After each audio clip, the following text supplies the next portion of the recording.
This week, we'll do something from The Guardian. All right. I like The Guardian.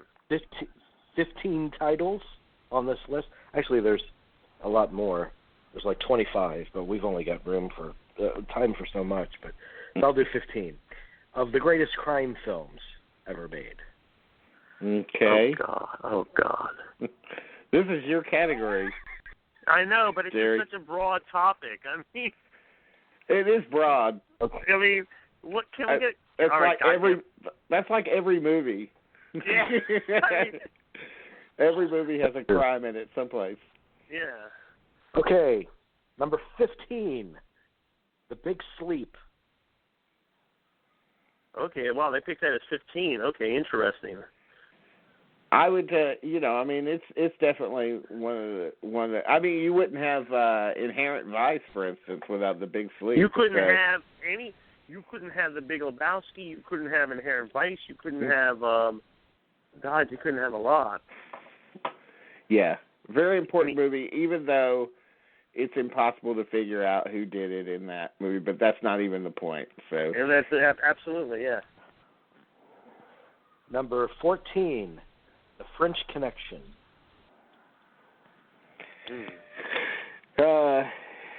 Yeah. I mean, I'm just waiting to see what's ahead now. I mean, yes. That's the big question. That is. We the big all love question. French Connection. Yeah. I mean. Number 13, I agree with this one, of course, The Killing. Yeah. Cooper. Yeah, I mean, I would probably put that in the top 10. Yeah, I mean, totally. I mean, just on its effect on storytelling and I mean, again, Pulp Fiction probably wouldn't exist without it. So. And the Reservoir Dogs couldn't exist without. It's interesting because I mean, some people, I think the older generations older than us, they consider The Killing or Strangelove Kubrick's best movie. And there, you spoke of economy, and that's something The Killing has, which I'm not criticizing Kubrick's other movies, that his movies after The Killing and Strangelove don't have. Mm-hmm. Yeah, I mean, with the exception of Paths of Glory, which I think is also incredibly economical for the story. And also Killer's Kiss. I mean. Yeah, I mean, I'm talking about everything post Strangelove. Oh, okay. Yes. Okay. Paths of Glory was agree. pre-Strangelove. Yeah, I mean, I think, there was a point where Kubrick must have said, geez, I can do anything I want now. Yeah. It's just like, so he did. And that was back, those movies were made back when he was hungry. So, Well, The Killing, beyond being a good crime film, it also introduces an element of the existential. Mm-hmm. Yeah. I mean, the kind of futility of that ending, where all the loot just blows in the wind. Yeah. It's great ending. And just the implication of fate as the villain, Yes. And bad timing, which the movie ironically is also timed like a clock. Yeah. But bad timing is really the person in the black hat in that movie. Their number 12, without a doubt, one of the great movies. I guess, yes, you could classify it a crime movie, but it's more of it's a unique crime movie because you're left questioning at the end of it, well, did a crime actually occur? Is this really a crime? And that's Conversation. Mm-hmm. Number 12, The Conversation. Yeah. Yeah, that's a good entry. Like that's the kind of entry that many people might miss, I guess, because of that element, questionable element.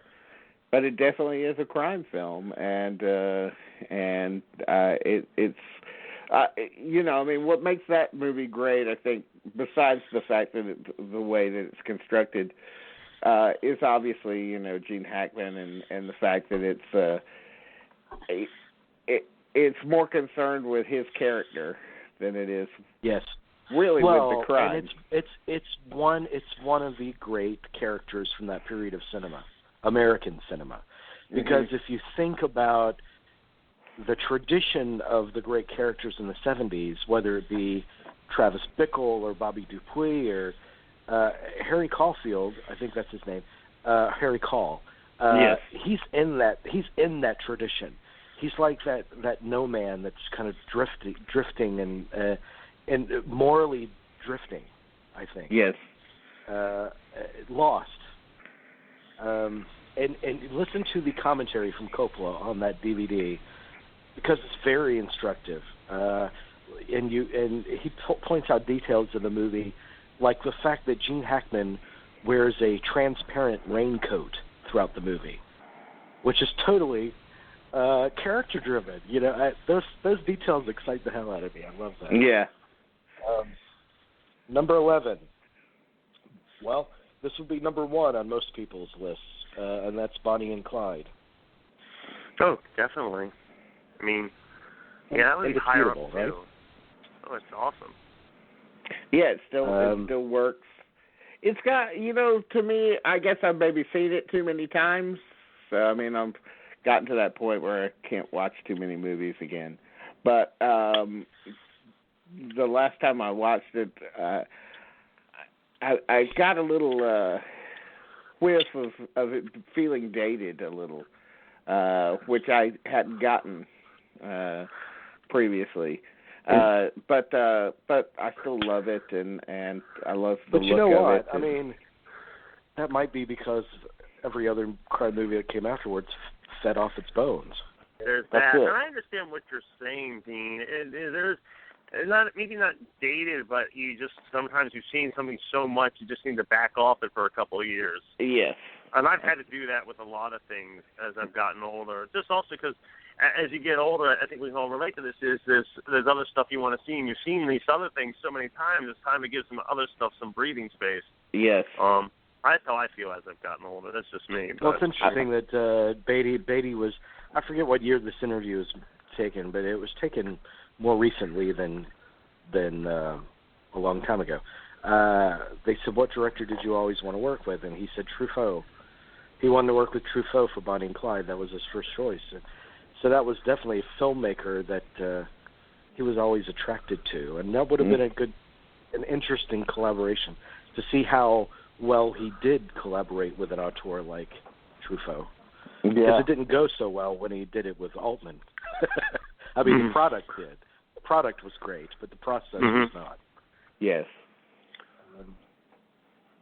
Number 10. We're up to the top 10. As you would expect, a lot of heavy hitters, a lot of obvious choices, like their number 10, which is Goodfellas. Yes. Yeah, so, I'd probably put that higher. But I would put it higher. So we now we're getting into where we. God, this is where I always looked at more like the gangster genre and the crime genre, but I know they're obviously interchangeable. But this is where I get really where my anal retentiveness really kicks into high gear. Yeah, and where do westerns fit in all this? I mean, there's crimes galore. Well, it is interesting because what's different about this list, and I went through several lists before choosing this one, is it's not obvious because if you're talking about the crime gangster film, you can't argue. Well, The Godfather. That's it. Yeah. That's your list. The Godfather is not on this list. The Godfather's on every other crime list I saw, but not on this one. So it's interesting how actually Goodfellas ended up on the list. I guess Goodfellas is more about crime in terms of like petty crime, in terms of the criminal life. Like also the Lufthansa, all the crimes that it covers, they're based on real crimes, like the Lufthansa, the heist, and everything. So it kind of, what's interesting about Goodfellas is that it frames the crime, the criminals, as just working guys. They were guys that were working. They could have been working down on the docks, or they could have been working construction or whatever. But instead, this is what they did. So, and that's kind of an interesting take on it. Okay, all right. I'll give it. Number 9. Number 9 is Michael Haneke's Hidden. Right, or Cachet, as we knew it here. Yes. Okay. I love that choice. That's a great creative choice. Yeah. It's weird to think of that as a crime movie. I guess it is. And I like it that it's included here. It's such an odd crime, though. Yeah, I mean, it's not the first thing that comes to mind, but that's good. They're thinking outside the box there. I like that. I mean, yeah. Number 8 is obviously number 8 is Pulp Fiction. That would it would be hard not to have it on here at this point. I mean, yes. Although I would put Goodfellas well ahead of this then. Yeah, just me. For sure. This is I don't know who compiled this list. I mean, it's The Guardian, but I don't know if it was critical consensus or how exactly it was compiled. But their number 7 is Get Carter. Okay, yeah, definitely. The original, right? Not the Stallone one. No, the original. Okay. Yeah. I was being flippant. Okay, never mind. Yeah. But I like Get Carter, but it wouldn't be on my list. It would be lower. It wouldn't be. I would have Goodfellas before Get Carter. I mean, it'd be in the 30s or somewhere in that. No, Get Carter was made, I think, in the 60s. God damn it. Number 6 is Double Indemnity. Definitely. Yeah, absolutely. Definitely has to be in the top 10. Definitely, probably arguably the crown jewel in the noir sweepstakes. Number 5, very influential film, Rashomon. Wow, now you're very influential. Also, I mean, obviously,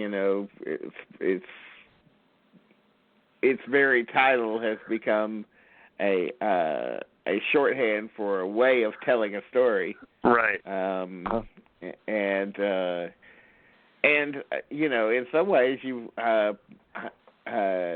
probably wouldn't have The Killing if you hadn't had Rashomon, because it tries to put you in different shoes as well.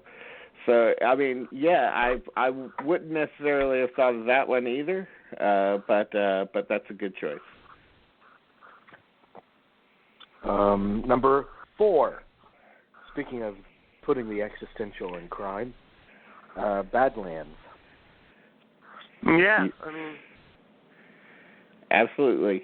I mean, not that high, but I would definitely put that in my list. It'd be like in the 20s, but that's a terrific movie and a one of a kind film, especially given the subject matter. Vertigo is their number 3, which I guess very broadly a crime movie, like very broadly, but I wouldn't.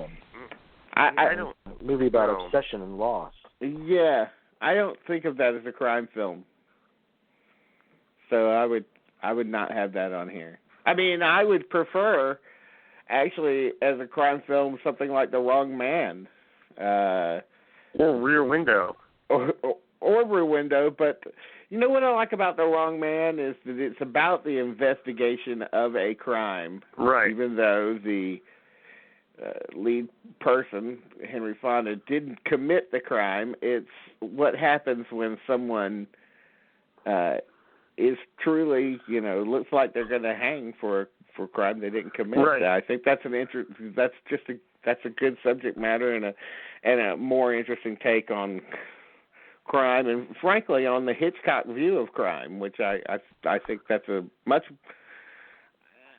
Yeah, I'm going out on a limb and saying that I feel like that it's at least an equally personal film for Hitchcock, right? You know, on an equal level with Vertigo. Number 2 is Touch of Evil. No question about it. I mean, yeah, I can't argue with that. That's my third favorite movie of all time. So, yeah, I cannot. That movie is just electrifying in every way. So, what do you think their number 1 is? Well, now that you've said that Godfather wasn't, yeah, I have a guess. I have a guess, and I'm wrong about it, but I'm going to say it. Blood Simple. I would say Heat. The ones we've missed are Point Blank, Hard Boiled, Prophet, The Long Good Friday, Scarface, Heat, The Postman Always Rings Twice, Miller's Crossing, and Daybreak. Daybreak is the only one. Is that the Russian movie? I don't even know what that one is. Daybreak is pre-war French filmmaking. An iron worker and his girlfriends may live in the gutter, but somehow there are always stars, flowers, and some other accidentally beautiful elements of production design to lend grace and soul to their crabbed, poverty-stricken lives. My God, what a sentence. Anyway, it's French. It's French. Okay. That was anyway. None of those are number 1, but those are the other films on their list. Their number 1 is Chinatown. Okay, I'll give you that. I have no argument with that. Yes, I mean, you know, an incredible movie. A movie that I'm going to watch again soon, but eminently watchable. Never gets old. Always intriguing. Some movies that I would have put in there might have been something like, you know, well, I certainly like a lot of Coen Brothers movies, so, you know, No Country for Old Men. Yeah. I might put in there. Yeah, and, you know, did they put Fargo on there? And That's another one, you know. You know, almost all of their movies hinge on crime. I also like a movie like Robert Bresson's Pickpocket, or even A Man Escaped as a possibility. I would have put Out of the Past and Friends of Eddie Coyle if they weren't mentioned on there. Yeah. And I think I would have had Heat placed higher on the list, much higher on the list, possibly in the top 10. Because, as we mentioned earlier, all cops and all criminals love Heat, and the reason for it is that it more than any other movie that I can name delineates that symbiotic relationship between the two. Yes. And one can't exist without the other, and it really and it feels ethereal. And the devil really is in the details in the movie. It gets it right. It feels authentic, even if you don't know if it's authentic or not. I mean, but it's a beautiful, gorgeous movie. That's always been one of my favorites. I always go back to Rafifi. Like, I think that's a great heist movie. I love Rafifi. Yeah. I mean, well, that was the heist, which I noticed that, I mean, I guess they had the killing, but that kind of heist movie, you know, it seems like it didn't really make the list very much. But what about like the Asphalt Jungle or Asphalt Jungle is a great one. There's another one like Sexy Beast, but another one I would put is the Kurosawa Stray Dog. That's another great one. So I mean, I don't know. It could not a horrible list. At least it was surprising. No, it's actually one of the better lists that we've done. I have to say, it's one of the better. Some of these lists we do the people who write these lists have no idea that movies existed before 1990. I mean, yeah, so this so is a relief. At least these guys got that right, so that's good. All right, guys, enjoy the debate tonight. Oh, definitely. And this enjoy. is must-see TV. I mean, I can't wait. And then I'll enjoy the masturbate tomorrow night. I don't even know what that means.